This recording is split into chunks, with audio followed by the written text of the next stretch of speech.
Hello, and welcome to Literature and Lingerie's YouTube channel. My name is Allie. I will be your reader on this journey.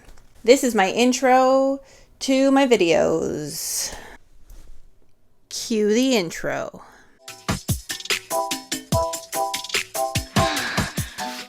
Today we are diving into a happy story called I Used to Think That Trust Was Overrated. This story comes to us courtesy of Readsy's blog.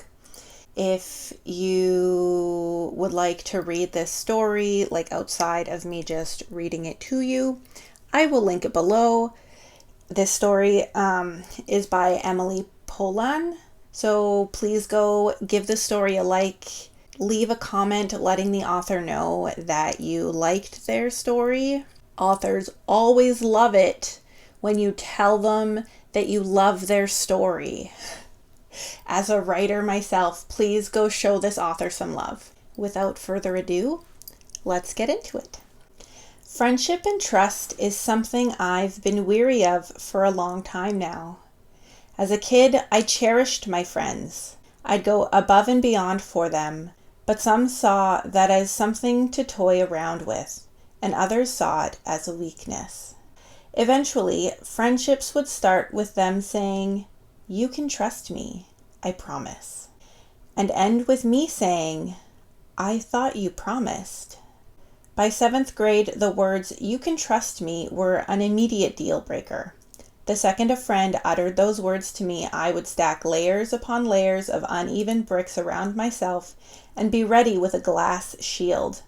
In less fancy words, I would prepare myself for the inevitable betrayal, but I would always end up devastated and alone by the time it came, even though the blow was softened.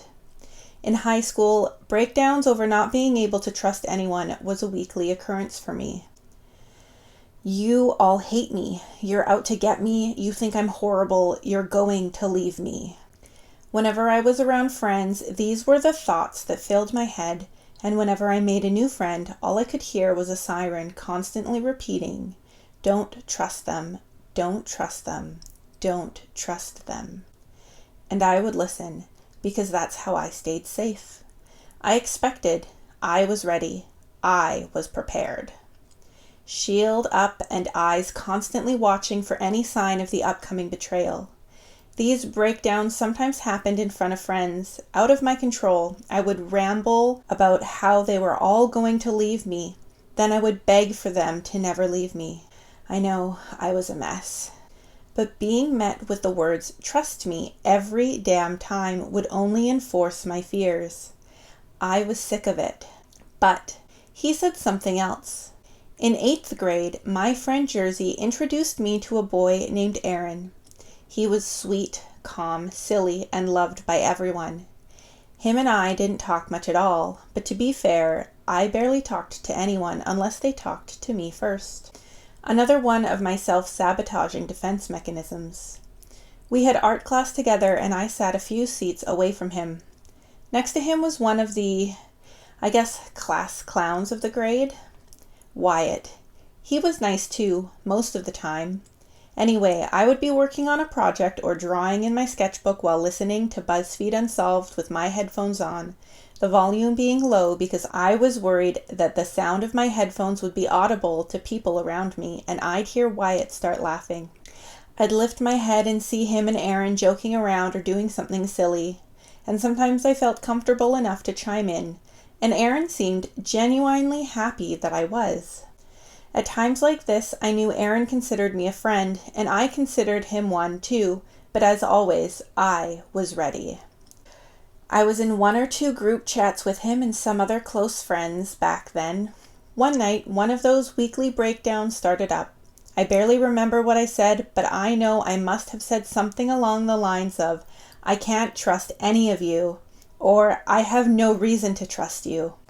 I knew they were going to say something like, "You can trust me," so I was already typing out that they were lying to me. But I stopped when Aaron responded with something different. "Let me prove that you can trust me." I was stunned. speechless. I was so used to hearing the same phrase over and over again, but this was so different. It was like the little gremlins running around in my head telling me to not trust anyone. It was like the little gremlins running around in my head telling me to not trust anyone came to a sudden halt. Like they just randomly stopped and looked at each other and said, "What do we do now?" And what did I do now? What was I supposed to say now? I didn't know, so I said what my own thoughts were saying. Nobody's ever said that to me before. I remember him continuing to explain that it was okay, that I couldn't trust him, that he wanted to prove to me that he was trustworthy. He wanted me to give him a chance. I said yes, and that's where it all began. Unlike many of my other friendships at the time, I wasn't required to initiate a conversation with him. He started approaching me and talking to me more. He would text me, asking if I wanted to play games with him. He would ask to hang out with me. It was scary, but at the same time, I was so happy. I quickly realized that he was keeping true to what he said. He was genuinely making an effort to prove that I could trust him. But still, at that time, I refused to let my guard down, even for a second. I was okay with giving him that chance, but I was still too nervous to let that effort work. I think he knew that, but he never gave up. Sometime later, I had another one of those breakdowns, but to him specifically. No group chat, just him and I messaging each other. It was one of those classic, wah wah, I hate myself, wah wah, nobody loves me episodes. I was always embarrassed afterwards, especially since that is literally exactly what I would say. And right after the nobody loves me line shot off my keyboard, he said something that left me stunned and speechless. Again, I love you.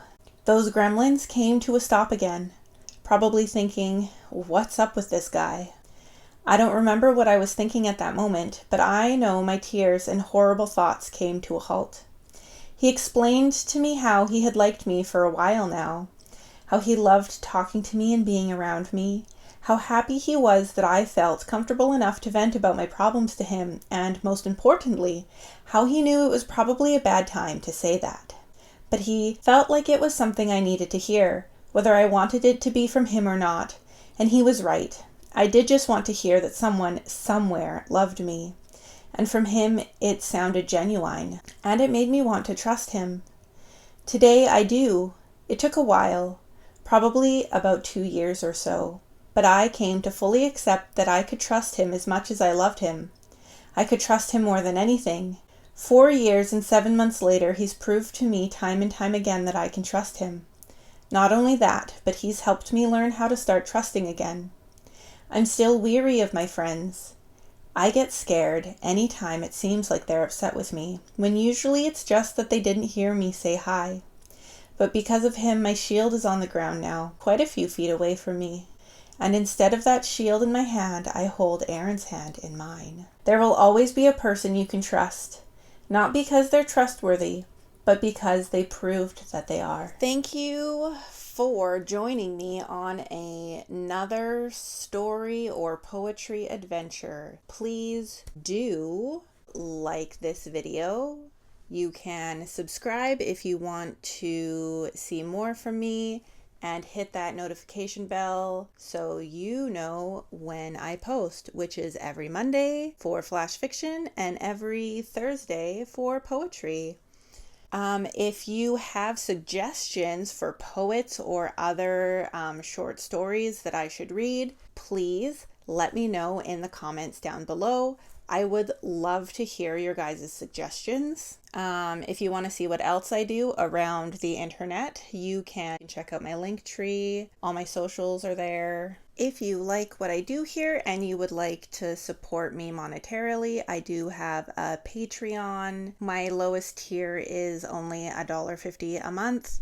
And if you join for at least $5 a month, you get access to my Discord server. And I will see you guys in the next one. Thank you to everyone on my Patreon. Your support means so much to me, and I couldn't do this without you.